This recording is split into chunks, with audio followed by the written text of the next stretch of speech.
రూ. 5 ఎంత జిగుత్సాకరమైన కామెంట్ అయినా చేయగలిగే ట్విట్టర్, ఫేస్బుక్, ఇన్స్టాగ్రామ్ అకౌంట్లు చాలా ఉన్నాయి. అవన్నీ నీలి కూలీలకు సంబంధించినవని ప్రత్యేకంగా చెప్పనక్కర్లేదు. 10,000 పారేస్తే పనికి మాలిన వీడియోలు తీసి సోషల్ మీడియాలో వదిలే ఇన్ఫ్లుయెన్సర్స్ వందల్లో కాదు వేలల్లో ఉన్నారు. 50,000 నుంచి ₹1,00,000 విసిరి కొడితే ఏ సినిమా మీద అయినా నెగటివ్ రివ్యూలు ఇచ్చే గ్రేట్ వెబ్సైట్లు కూడా చాలా ఉన్నాయి. వాట్సాప్ ద్వారా చేసే దుష్ప్రచారాల సంగతి సరే ఇది ఇది అని కాదేది నెగిటివిటీకి అనర్హం అన్నట్టుగా తయారైంది పరిస్థితి.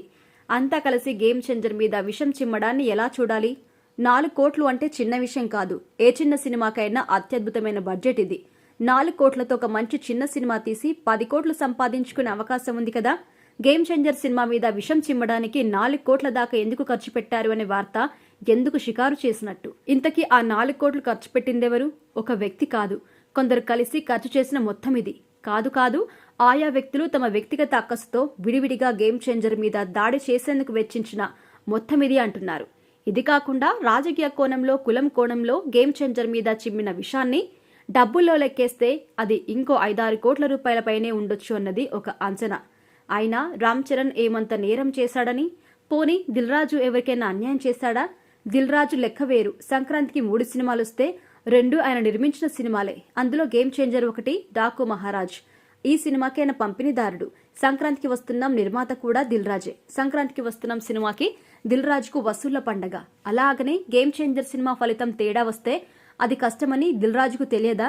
నిర్మాతగా ఆయన గేమ్ చేంజర్ సినిమాతో విడుదలకు ముందే టేబుల్ ప్రాఫిట్స్ పొందారట. దాంతో సినిమా ఎలా పోయినా తనకేం సంబంధం లేదు అన్నట్టు ఆయన వ్యవహరించాడు అన్నది ఒక వాదన. తొలి రోజు సినిమా షో పడగానే ఆ వెంటనే మార్కెట్లోకి పైరసీ వీడియో వచ్చేసింది. అది హెచ్డీ క్వాలిటీ. 10-15 రోజుల ముందు నుంచే కొందరు పైరసీ వీడియో తెస్తామని హెచ్చరించినా గేమ్ చేంజర్ నిర్మాత దిల్ రాజు దాన్ని సీరియస్ గా తీసుకోలేదన్న విమర్శ కూడా ఉంది. ఇక ఇద్దరు యంగ్ హీరోస్, అందున స్టార్ హీరోస్ వ్యక్తిగత ద్వేషంతో గేమ్ చేంజర్ సినిమాని వ్యతిరేకంగా విషం చిమ్మే ముఠాకి ఆర్థిక సహాయం చేశారు అన్నది ఒక వాదన. ఆ హీరోలు ఎవరు అన్న దానిపై సోషల్ మీడియాలో పేర్లు స్పష్టంగా కనిపిస్తున్నాయి. మనం ఇక్కడ ఆ పేర్లు ప్రస్తావించడం కరెక్ట్ కాదు. ఆయా హీరోస్ పిఆర్ టీమ్స్ ఈ మొత్తం కథ నడిపించడం ఒకంత ఆశ్చర్యకరమైన విషయం కూడా. ఇక చెల్లింపులు కూడా ఆ పిఆర్ టీమ్స్ ద్వారానే జరిగాయట. రేటింగ్ తగ్గిస్తాం, ఎంతిస్తారు అని ఒక సినీ అనలిస్ట్ నేరుగా ఆ పిఆర్ టీమ్స్ తో బేరం మాట్లాడిన వైనం గురించి సినీ మీడియా వర్గాల్లో కథలుగా చెప్పుకుంటున్నారు. మీడియా సంస్థలు, సోషల్ మీడియా హ్యాండిల్స్ కొన్ని పని కట్టుకుని గేమ్ చేంజర్ మీద నెగటివిటీని తీసుకురావడం వెనుక కరెన్సీ నోట్లు గట్టిగానే ఖర్చు పెట్టారట.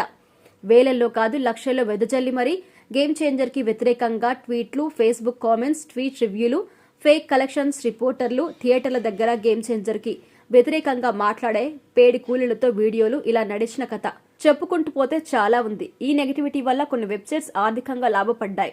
కొన్ని ట్విట్టర్ అకౌంట్లు పండగ చేసుకున్నాయి. ఇన్ఫ్లుయెన్సర్స్ ఫుల్ ఖుషి అవుతున్నారు. ఆయా రాజకీయ పార్టీలు పైచాసిక ఆనందం పొందుతున్నాయి. ఇదంతా సినిమా నిర్మాత దిల్ రాజుకు తెలియదా? తెలిసి ఆయన ఏం చేయలేని పరిస్థితుల్లో ఉన్నాడా?